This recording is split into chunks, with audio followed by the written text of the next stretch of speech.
Nós saudamos a todos com a paz do Senhor Jesus. Este é um programa novo chamado As Profecias de Daniel, com base no livro de Daniel. É o mesmo assunto. As Profecias de Daniel, este programa, ou melhor, o livro de Daniel, contém profecias do tempo do fim, complementa, aliás, é uma base grande para as revelações de João no Apocalipse. Por isso, o livro de Daniel é chamado também o Apocalipse do Velho Testamento. A apresentação deste programa contará também com o pastor Gerson Belucci. Pastor Gerson, a paz do Senhor Jesus. Do Senhor, pastor Antônio Carlos, é um prazer estar com você aqui nesse programa, falando dessa profecia gloriosa que está no livro do profeta Daniel. A paz do Senhor a você, a paz do Senhor aos nossos queridos telespectadores. Amém. O pastor Gerson Belucci, profissionalmente, tem MBA em Gestão Empresarial, também é mestre em Teologia e coordena a obra da Igreja Maranata em Portugal. Em cada programa, além de nós dois, nós vamos contar com mais um convidado, à exceção deste primeiro, que nós estamos fazendo uma apresentação do programa. E cada um vai trazer sua contribuição específica em cada tema que será abordado. Portanto, nós iniciamos o programa As Profecias de Daniel, pedindo ao pastor Gerson para fazer a leitura do texto base. Muito bem, pastor Antônio Carlos. Vamos ler o texto base desse nosso estudo, desse primeiro programa, está em Daniel, capítulo 1, no verso 17. E a nossa Bíblia, na versão revista e corrigida, diz assim: quanto a estes 4 jovens, Deus lhes deu o conhecimento e a inteligência em todas as letras e sabedoria, mas a Daniel deu o entendimento em toda visão e sonhos. Nós aqui, eu e pastor Gerson, e tem outros que vão comparecer aqui, como o pastor Gilson, fomos alunos desse assunto no Seminário Maranata. Toda a nossa base está no Seminário Maranata, na Bíblia e, claro, nas revelações que o Senhor concede a cada um de seus servos. Nós tivemos alguns professores que foram os precursores deste assunto no Seminário da Igreja Cristã Maranata, que foram 3 irmãos, a irmã Sara Gueiros, a família Gueiros, a irmã Sara, o pastor Jabes e o pastor Gedeuti. Mas a irmã Sara, ela foi quem iniciou os estudos sobre Daniel, chegou até a compor uma apostila no início da nossa caminhada na obra do Senhor no nosso meio. Tudo começou com algumas apostilas, né? Cada um de nós aqui contribuiu. De forma que esses irmãos, o pastor Jabes, também ministrou o assunto com muita propriedade. Nós, como disse, fomos alunos do seminário. A partir de um determinado momento, passamos também a ministrar as aulas e recebemos ensinamentos preciosos por parte desses citados mestres. Tem um texto bíblico que diz que não é o discípulo maior do que o seu mestre, nem nós desejamos ser. Porém, o discípulo que aprecia o assunto, ele passa a ter afinidade, aprende a lidar com o assunto e explora mais um pouco. Esperamos, portanto, neste programa, transmitir com fidelidade os ensinamentos recebidos pelos nossos mestres e ofertar outras contribuições que irão somar a esses valores que, com toda alegria, nós recebemos. Assim, nós vamos apresentar em seguida os antecedentes do livro de Daniel, porque para chegar até Daniel, houve algumas coisas de grande importância. Vou pedir ao pastor Gerson Belucci que faça a apresentação dessa parte deste programa, contendo os antecedentes e outros detalhes? Mas não, pastor Antônio Carlos, a gente poderia aproveitar esse momento e dizer como será apresentado o nosso programa, né? A análise de Daniel. Essa parte inicial, como você disse, serão os antecedentes e a história, todo o aspecto histórico que está na Bíblia, não apenas no livro de Daniel, mas no livro de Jeremias, nas crônicas, nos reis.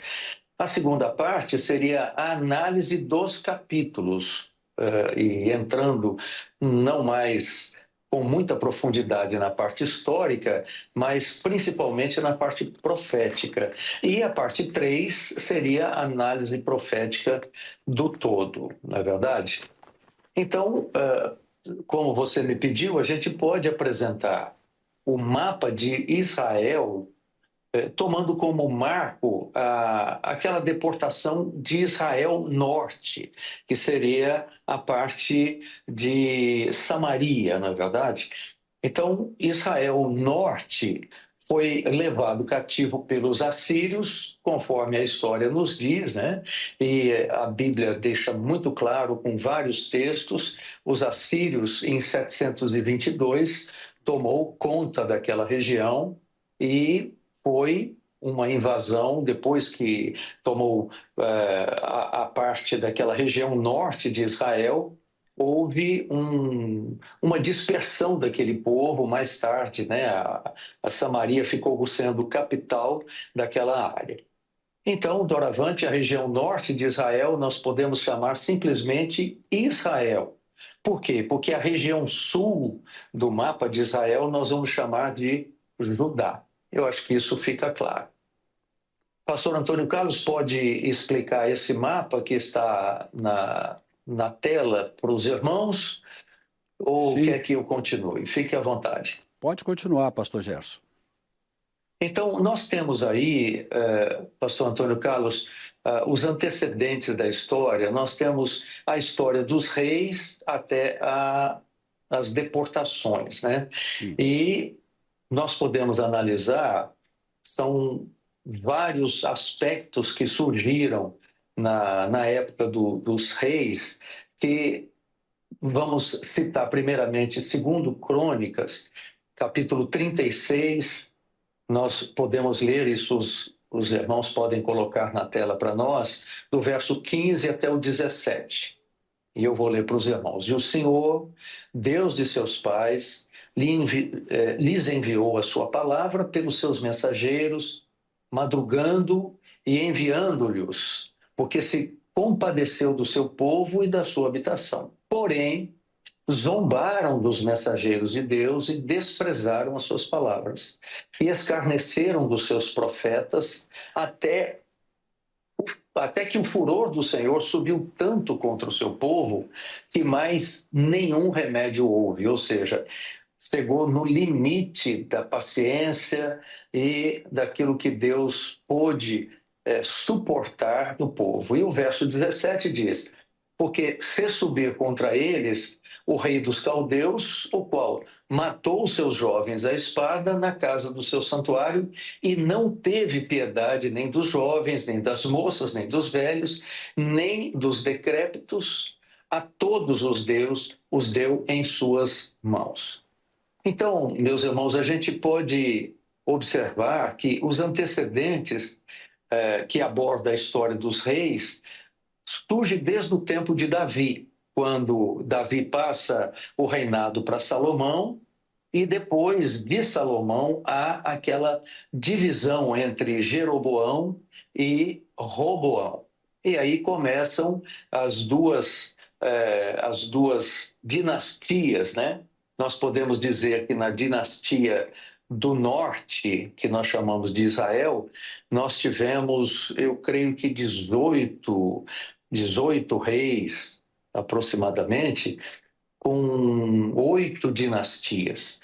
E essas dinastias, em todos esses reis, todos eles ficaram fora da comunhão com Deus, fora do governo de Deus, desobedecendo aquilo que os profetas diziam. Então, foi algo que proporcionou aquela invasão em 722 a.C. pelos assírios, né?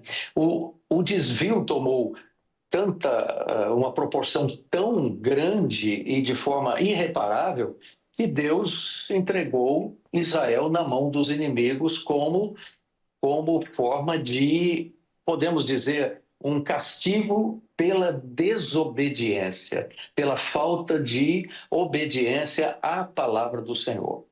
E aí nós temos também na parte sul, na parte de Israel, nós temos aquilo que é o profético, porque aí nós estamos falando de Judá.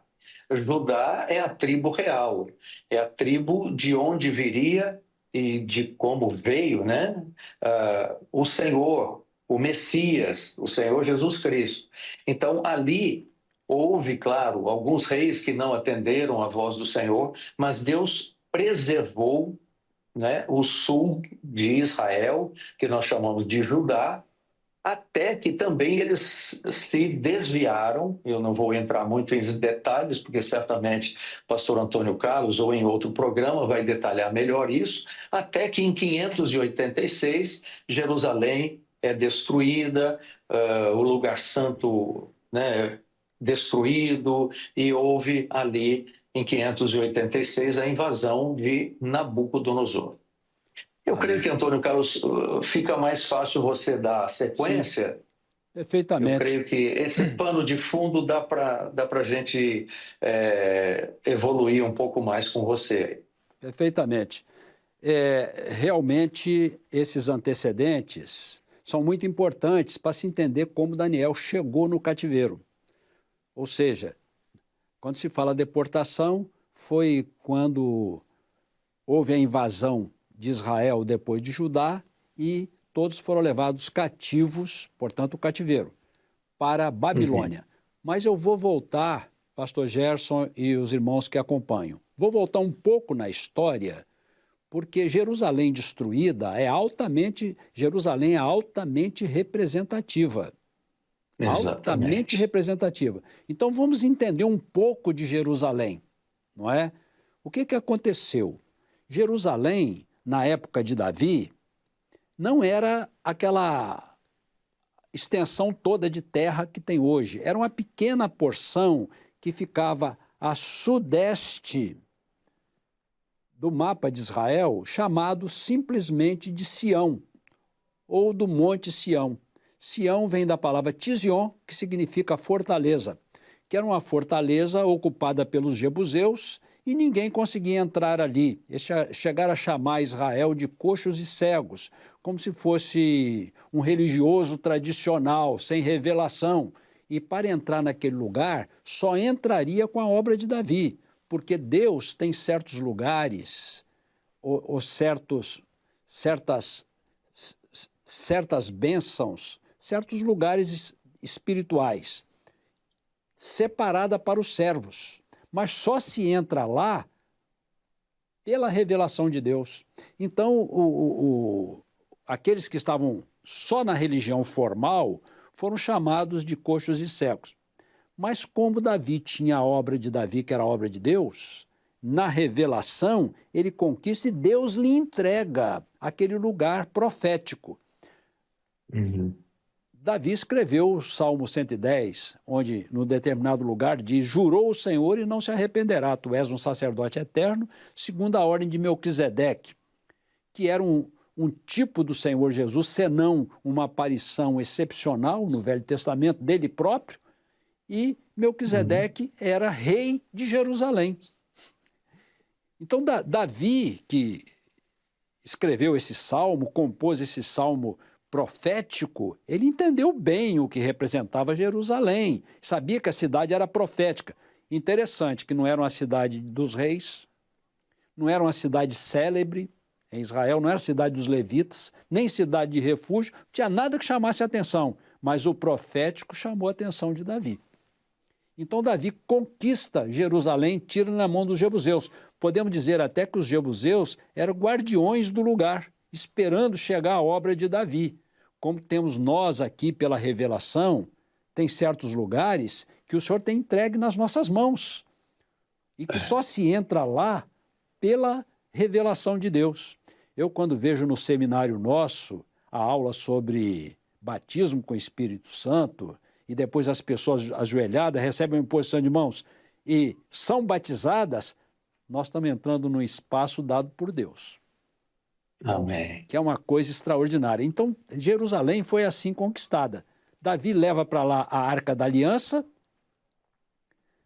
depois ele faz uma exaltação, ele escreve até um cântico, né? E pela primeira vez ele estabelece os levitas como cantores, ou seja, ele reestabeleceu o culto que foi paralisado na época de Saul e até pelos seus antecedentes, ele restabelece o culto e introduz no culto o louvor a Deus, quer dizer, tinha a palavra, tinha o sacrifício pelos pecados, que é a primeira coisa, né? Quando você entra no tabernáculo, a primeira coisa que você encontra é o altar dos holocaustos. Quer dizer, sem o clamor pelo sangue, você não recebe as outras bênçãos. Você tem que passar pelo altar dos holocaustos, né? Então, o culto, o perdão dos pecados, a palavra, e agora Davi introduz o louvor, o culto perfeito a Deus. E Davi fez algumas coisas extraordinárias. Ele venceu todos os inimigos, venceu porque Deus foi com ele. Não foi pela capacidade humana dele. Estabeleceu uma mentalidade de obra de Deus, chama a obra de Davi, e colocou todo Israel na presença do Senhor. Então, Jerusalém é isso, todos na presença do Senhor.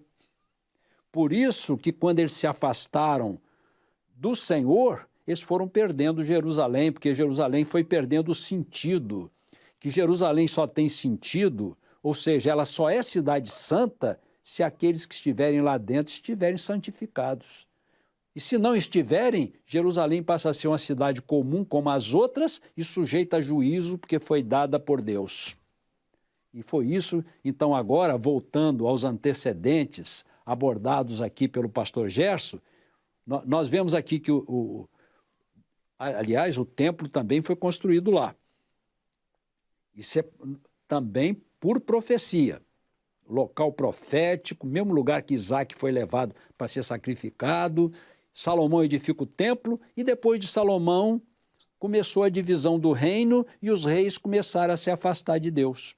Os reis que estavam mais distantes de Judá, onde estava o templo, se desviaram primeiro, no lugar que passou a chamar Samaria e foi o cativeiro assírio, né?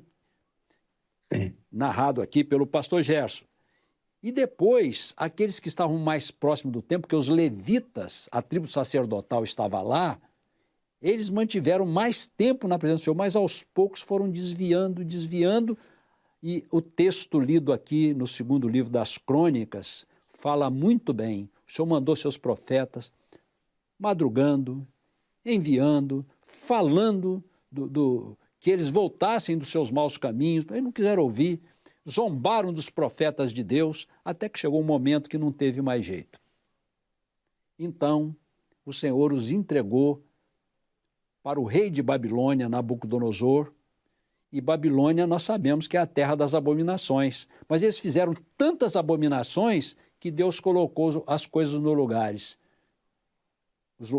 Como vocês estão fazendo abominações, eu vou colocá-lo na terra das abominações. E Jerusalém, vocês se afastaram da minha presença, se afastaram dos preceitos da palavra de Deus, ensinado por Moisés, contidos na palavra de Deus, Jerusalém não é mais o lugar de vocês. Vou destruir Jerusalém. E o Senhor mandou destruir Jerusalém. Agora, interessante. Fechando esse capítulo aqui, nós gostaríamos de dizer que esse cativeiro, depois nós vamos falar melhor disso, ele não aconteceu de vez, ele aconteceu em 3 partes, em 3 etapas.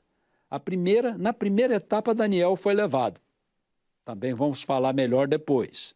Na segunda etapa, mais um pouco foi. Na terceira, o templo foi destruído. Então, aqui nós chegamos em Daniel. Então, o livro começa com Daniel lá dentro do cativeiro. Mas vamos deixar isso agora para os próximos capítulos. No capítulo vindouro, nós vamos falar ainda sobre esses antecedentes, como que aconteceu esse cativeiro, alguns detalhes maiores desses reis e dessas datas. Assim, nós concluímos este primeiro episódio que marca a inauguração desse novo programa, As Profecias de Daniel, agradecendo aqui a presença do pastor Gerson e sua contribuição. Obrigado, pastor Antônio Carlos. E no próximo programa podemos voltar um pouco, pegando o gancho nesse assunto de Jerusalém, porque é muito importante, e depois continuar com os antecedentes históricos até chegar em Daniel, né? Perfeitamente.